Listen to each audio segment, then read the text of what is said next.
هذه جدة كما بدت من الجو في عشرينيات القرن العشرين، مدينة متطورة تميزها المباني العالية بالقرب من شواطئها الجميلة. لم تلغ كثيرا من عناصر العمارة الإسلامية لتقف شامخة إلى جانب المباني الحديثة.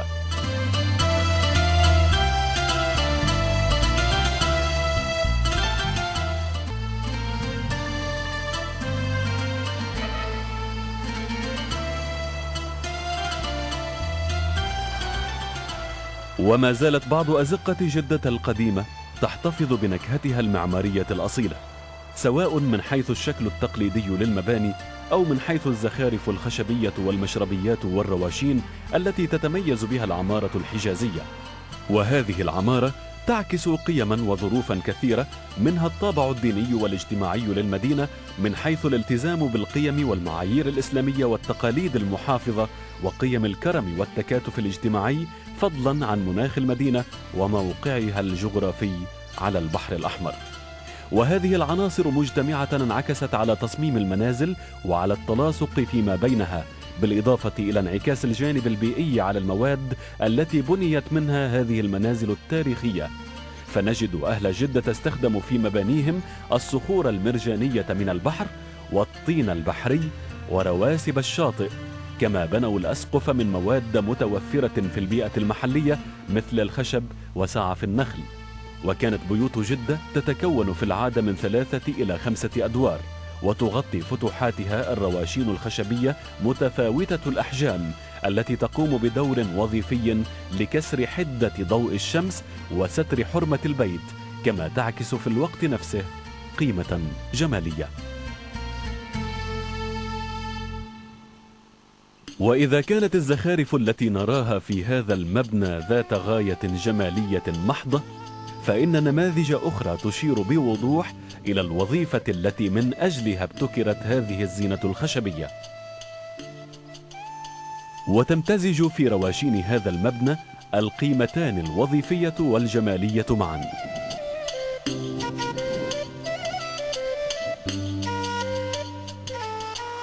وفي بعض مباني جدة القديمة نرى تشكيلات متنوعة ومبتكرة من الرواشين، وخاصة تلك البارزة وسط الواجهات الخشبية، لتعطي لمن في داخل المنزل شعورا أكبر بعمق المكان أو رحابته، وتكسب غرف المسكن الداخلية أجواء معتدلة في بيئة تشتد حرارتها في الصيف.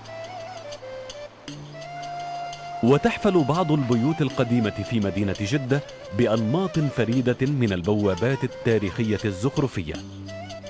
وهكذا فإن الكثير من مباني جدة ما زال يحتفظ بعناصره المعمارية التقليدية بكاملها، مما دفع كثيرين إلى المناداة بصورة حثيثة للحفاظ على هذه المباني وصيانتها، وخاصة مع تزايد زحف المباني الحديثة على الأحياء القديمة في المدينة، الأمر الذي أدى الآن إلى إيجاد حالة من الوعي لدى كثير من أهالي جدة وولاة الأمر فيها بضرورة الحفاظ على ما بقي من معمارها العربي الإسلامي الأصيل.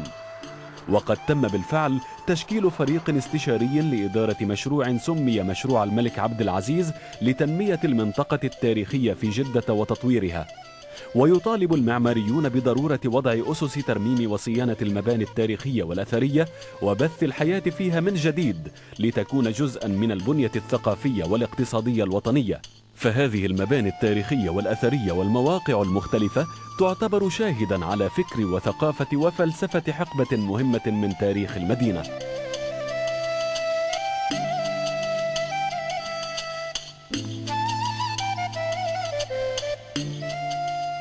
لكن بعض الغيورين على مدينة جدة والخبيرين بشؤون العمارة الإسلامية تجاوز عنصر الوعي إلى ترجمة ذلك على أرض الواقع من خلال جهود عملية معمارية تجمع كل ما في الفن الحجازي من أصالة وتنسق بين بعضه البعض في نمط معماري متكامل لتكون النتيجة تطبيقات معمارية عز نظيرها.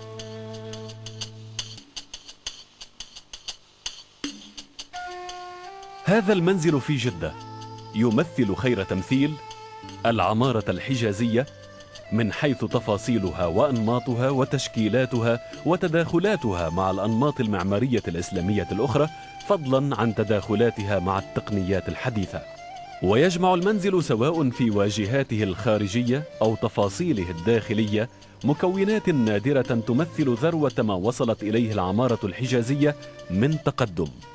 من الخارج يبدو التنوع واضحا في نوعية العناصر المعمارية المستخدمة في تشييد المنزل، وفي مقدمتها حجارة مختلفة ألوانها وأشكالها.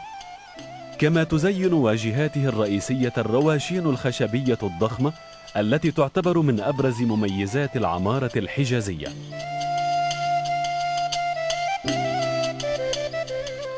صاحب المنزل وهو الدكتور سامي عنقاوي أستاذ متخصص في فن العمارة الإسلامية، كان يأمل أن يسكن منزلا يعتبر تحفة إسلامية تراثية حجازية نادرة، وقد مكث وقتا طويلا في تحقيق حلمه وتصميم خريطة هذا المنزل، حتى تمكن من تحويله إلى متحف فعلي يمثل بعمارته ومكوناته العمارة الإسلامية بشكل عام والعمارة الحجازية بكل تفاعلاتها بشكل خاص.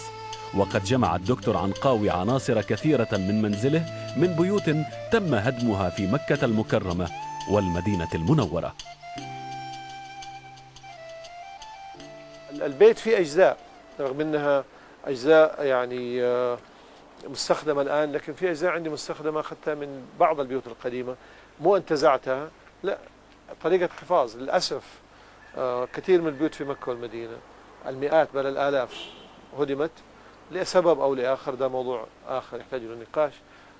لكن قدرت فرصة أن أجمع بعض هذا البوابة اللي احنا قد نمر منها من المدينة، من بيت في المدينة المنورة، استخدمته بحجره اللي هو حجر المدينة البركاني، وعدت تركيبها مرة ثانية، أضف لها بعض اللمسات.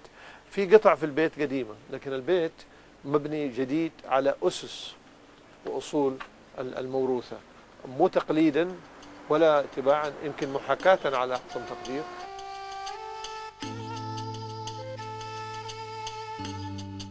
الجزء ده برضه أخذته من مكة اللي أمامي الآن بشير إليه، وهو يعني من الحجر المعروف في مكة، الحجر الشبيكي أو البازلتي، اللي هو من أقوى أنواع الأحجار.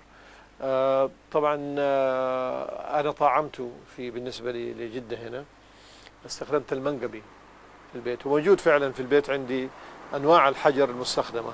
المنقبي اللي هو الأبيض، والأحمر بنلاحظه اللي هو القاحوط، اللي هو مثلا هنا هذا حجر القاحوط، لم يجتمعوا قبل كده في جدة أو في مكة، لكن أنا جمعت بينهم. وهذا نوع من يعني التعامل مع، لما أتكلم عن التطوير، باخذ شيء وبتحرك به، مو شرط أقلد، لا، أخذ الشيء وأعيد صياغته بما يتناسب مع النواحي البيئية، النواحي الاجتماعية وغيرها تكلمت عنها في موضوع الميزان.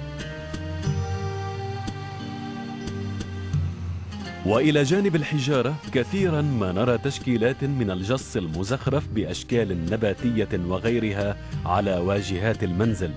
والأمر المهم في هذا كله هو تحقيق التوافق والانسجام بين العناصر الفنية المختلفة. أنا البيت أنا بنيته على مراحل، يمكن أخذ مني فترة طويلة، كتجربة أولى تسير متكاملة أخذ مني حوالي 10 سنين، لكن لحقها على طول وأقول كانت تجربة ودراسة. الآن أقدر أنفذه في 2 سنين، لأنه أنا أنت عارف معماري، فكانت أول تجربة لي، وأعتقد أول تجربة من نوعها، عملية الربط وعملية محاولة الإعطاء مستقبل للماضي.